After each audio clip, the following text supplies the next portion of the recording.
So like so many other immigrants, obviously I faced a lot of challenges when I came here first. And basically, again, I landed in 2007. And we stayed here with my sister in Calgary for a month. And when I say we, me and my ex-husband.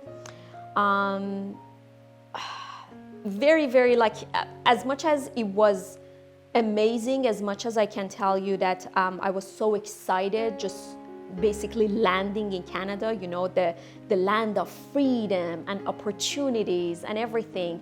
Like all my dreams, it was like, oh my God, all my dreams came true. So, but that, I had a very, very bad experience. So there I realized that actually my ex-husband had an affair with someone else back home. And that was devastating for me. So I mean, the moment that I realized this, that was devastating, because this was the guy that I was already living for 7 years with. And before that, we were dating for 3 years. So I basically grew up with him, right? And I trusted him so much. He was the first person in my life, basically. And I always had his support and everything. We had our problems, but we never really had huge problems, right? So so that was the first thing that I realized, and it was devastating. I felt so embarrassed in front of my family, in front of my sister, my brother-in-law, and I can't tell you. If you really want to know all the details, it's all in the book that I shared, all the story. But that was a wake-up call for me. And of course, I didn't want to live with him anymore, and I thought, okay, that's it. And that was the biggest, basically, challenge for me, because you come to this new country with lots of hopes and dreams, and then it shatters. You think that, okay, what am I supposed to do? Like, we were supposed to come here together, and we were supposed to, you know, basically start from the scratch, you know, build our life, and you know, start a family maybe. And then it just got shattered. And then I'm here, I'm thinking, what am I supposed to do? Should I leave? Should I stay? Should I divorce? Should I don't know, work on the trust again? Should I stay in Canada? Should I go back? Anyways, and it's a very tough decision. I don't know, like, it's tough. Like, making a decision to stay in a relationship or to leave, it's a very, very tough decision. Especially when people come to you and say, oh, you're making a big mistake by leaving him, because that was a small mistake he made, and he came to me, he cried, and he apologized. He said that was nothing. And he put all his, I don't know, like his office, his law office, he was a lawyer, his law office under my name to basically gain my trust again. And it's very difficult to ruin everything, to destroy everything, but it's not easy to build up things, right? So I thought, like so many other people, I thought, okay, I don't want to make a mistake, and you know, we had lots of hope and dreams together, so we are going to work on that. So I went back home again. So from 2007 to 2010, again, it was like vacationing, going back and forth. I was trying to work on our relationship. I went to see therapist back home in Iran. He didn't go with me, like, unfortunately, like so many other Persian guys that think that, oh, they don't need any therapy or anything. So I did. Again, we would come here just for a month and then go back again to Iran. But that was not my intention. Like, the day that I actually applied to come to Canada for immigration, my intention was not just coming here to get my passport and go back. My intention was to stay here and live here and basically, you know, become successful, you know, just follow my dreams. So when, so in that 3 years, it was so weird. It was so weird because I changed a lot. I kind of realized that I put myself last. he was always the first person in my life. And for me, it was so eye-opening. Like, what the heck am I doing in my life? You know, like, because a lot of times, even back home when I would work, he didn't want me to work full time, right? He was one of those guys, that traditional guys that I don't even want you to work. But I was like, no, I have to work, you know. I'm a woman, I have to, you know, go out, make money, I have to be independent, blah, blah, blah. So it was always like, okay, so, but if you don't want me to work, I do part-time. So I would go out, come home, you know, the way that he wanted me to work, basically. But so I was trying to compromise, which was very tough. And then after this incident, like a lot of things, I realized that I was just doing too much, right? So I said, enough is enough. You know, I'm just, I know that he wanted to kind of go back and forth. And because he had his law office there, he had his reputation, he had his clients there, and it wasn't easy for him to move here and practice law, very different here. And plus, his family didn't want him to really leave. They wanted him to become a Canadian citizen, you know, have all the prestigious stuff from, you know, like a Canadian society and stuff, but they didn't really want him to leave them. But that was not my intention. I just wanted to leave and I wanted to start my life over.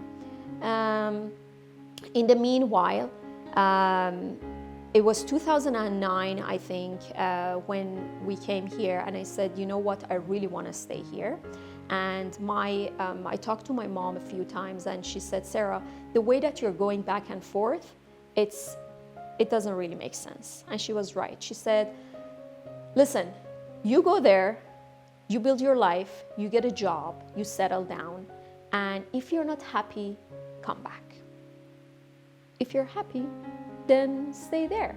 And she was right, you know, and because to me it didn't make sense. I would go back home and, you know, teach and work and then come back here just vacation. So again, it was like in these 3 years, we were living here like a tourist, basically, right? So 2010, I came here. I said, that's it. Enough is enough. I want to stay here. You either come here with me and start from the scratch, or I don't want to be in this relationship anymore, because it wasn't working. Basically, we had lots of arguments after the whole thing. Anyways, long story short, he said, no. You know, because I have my practice here, I have my family here, and he wanted to do 6 months here, 6 months there, and he was happy with that. And I said, listen, I can't do this. I don't want to do this. You know, it doesn't make sense to me. And I told my mom. I remember I picked up the phone, and I told my mom that I got a job. It was midnight back home. I called my mom. Got a job. So when I got a job right after I finished my teacher training, like ESL training, just 1 week. And I think that I was so lucky because I knew so many Iranians that were looking for a job for so many years, right? So I got a job like this in a college to teach ESL, to teach English as a second language. And that was my dream come true, because I always thought, oh my God, like, I'm teaching English in Iran, that's a different story, but in Canada, people speak English, you know, teaching English with all these native speakers. So that was my dream, basically. That was like, oh my God. So anyways, I told my mom, I called my mom, I said, Mom, I got a job. And she was like, oh, I know you, my girl. If you put your mindset into anything, you know, you can achieve everything that you want. So it was amazing.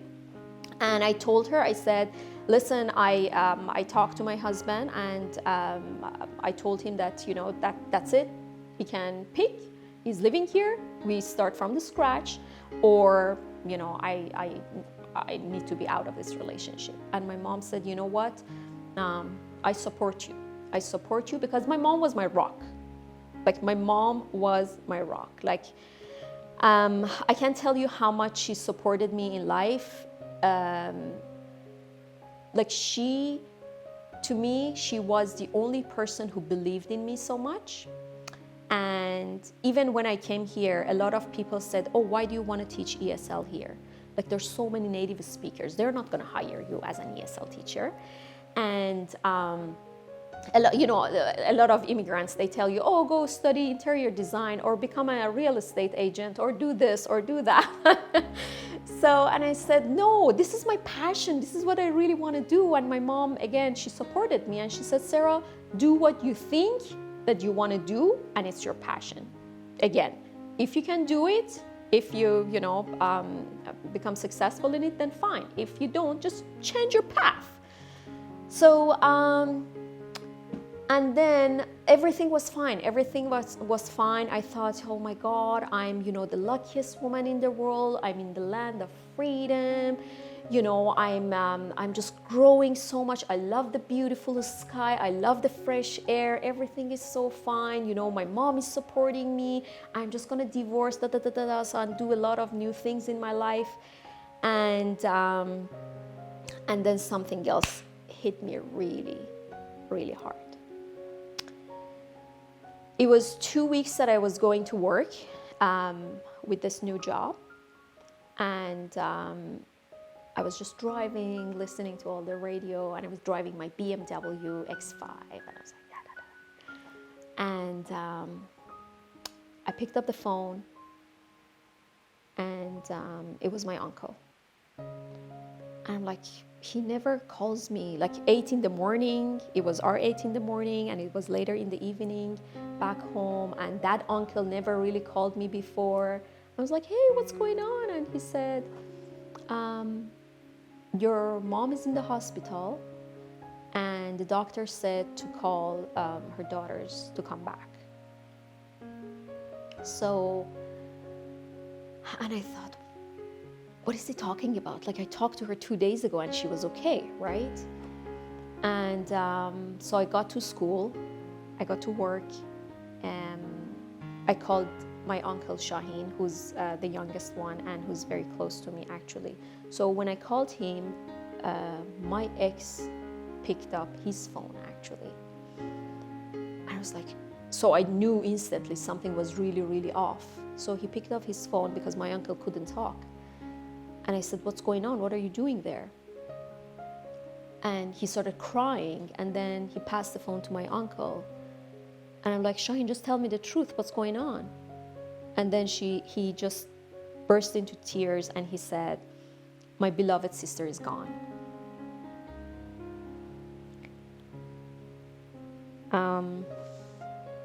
So that was, when they say, like, they actually pull the rug underneath your feet, that was exactly how I felt. Like, I felt like I fell really hard, because I had already lost my dad years ago to cancer, and my mom was my only hope and support, and I'm right in the middle of separating from my ex, and I was just relying on my mom's support, and she's gone, and I'm in a new country with this new culture.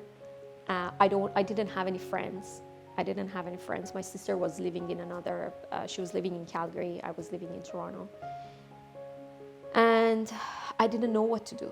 That was a huge challenge for me. Like, the first year, 2010, when I came here to settle down, two or three, I can actually say, I experienced 3 losses. Basically, the loss of leaving my country, immigration, and the loss of my mom, and my divorce.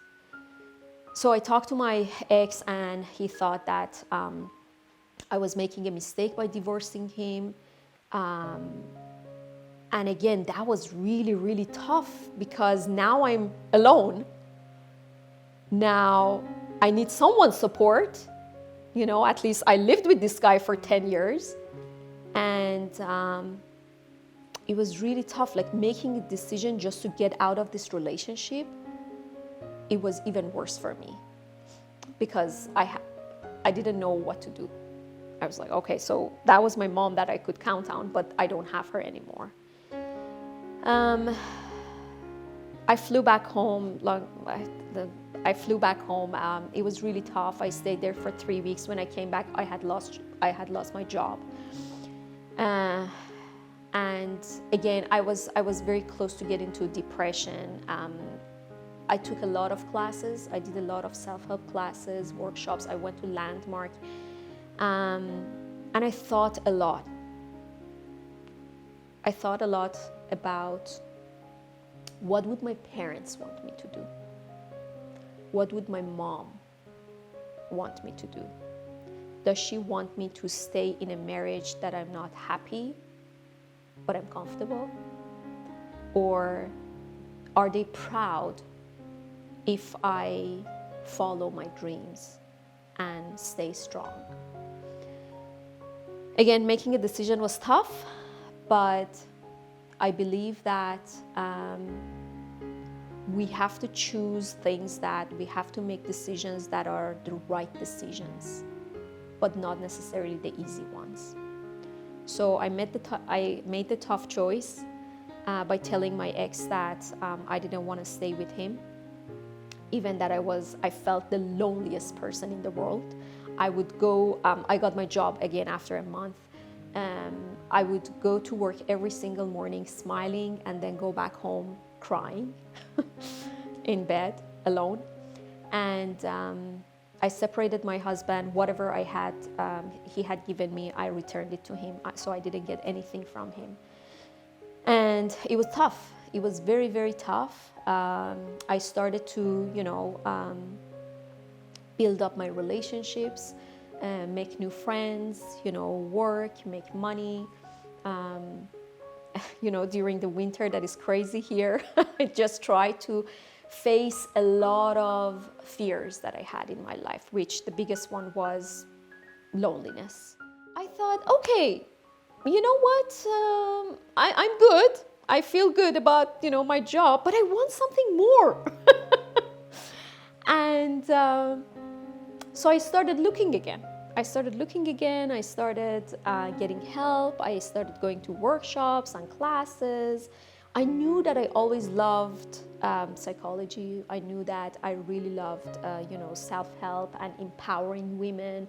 I knew that I wanted to do something. I wanted to have my business, but I never knew what exactly it was that I wanted to do, So that's why I started, looking. I started asking. I started, calling people. Signing up for different courses, business courses. And I remember the first time that I picked up the phone and I called a lady, and she said, "Oh, we are going to help you with your business." And I said, "I still don't have any business. I want to have a business, but I don't have a business." She said, "Oh, we'll help you to brand yourself." I said, "Excuse me?"